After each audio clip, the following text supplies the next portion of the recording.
So here we have the BMW 1 Series on a 19 plate. I'm going to start off by showing you inside the boot, and then we'll hop in and run through some controls from there. As we approach the back of the car, you can see we have reversing sensors, plenty of boot space as well, along with that 60/40 split folding rear seat should you wish to increase this space even further. Okay, now that we're inside the car, we're going to start with the dials. On the left-hand side, we have the speedometer and fuel gauge, and on the right-hand side, the rev counter. In the middle at the bottom, we have the trip computer, which includes the total miles of the car, which are 11,294.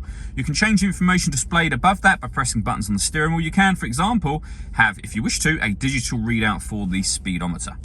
If we back out to the steering wheel, on the left-hand side, first of all, we have cruise control and speed limiter, and on the right-hand side, stereo and phone controls. The phone controls can only be used after such time as you pair the phone up to the car, and that is done over on the central screen just here. This is BMW's business nav. You pair your phone under the communication heading here. All the movements you see me making on the screen are all being done using the iDrive system, which is essentially this dial and the collection of buttons that surround it. So, for example, you can hit this one to go back to the main menu at any time. The main menu is where we were at the moment. The dial will do basically everything, although you can, as you can see, access certain menus directly from those buttons. But, for example, if you want the satellite navigation, you can use the dial to do everything that you've just seen me do. There's a full video showing how this sat-nav system works, which you can find on our website and on our YouTube channel as well.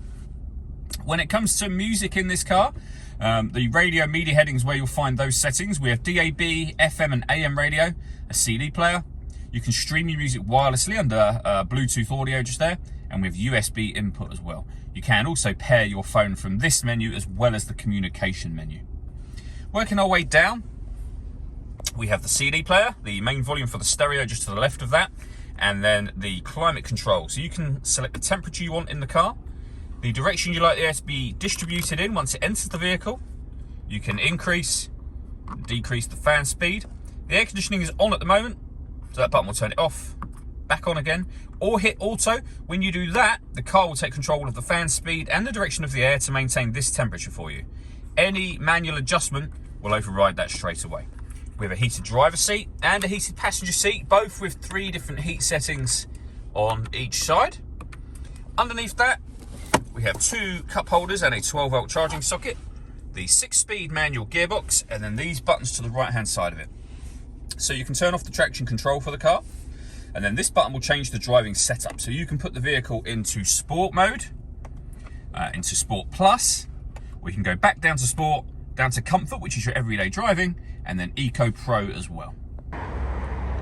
All that leaves me to say is thank you for taking the time to watch this video. If you'd like to come and see the car in person and have a test drive, please feel free to call any of our MJA sites. We'd love to hear from you soon.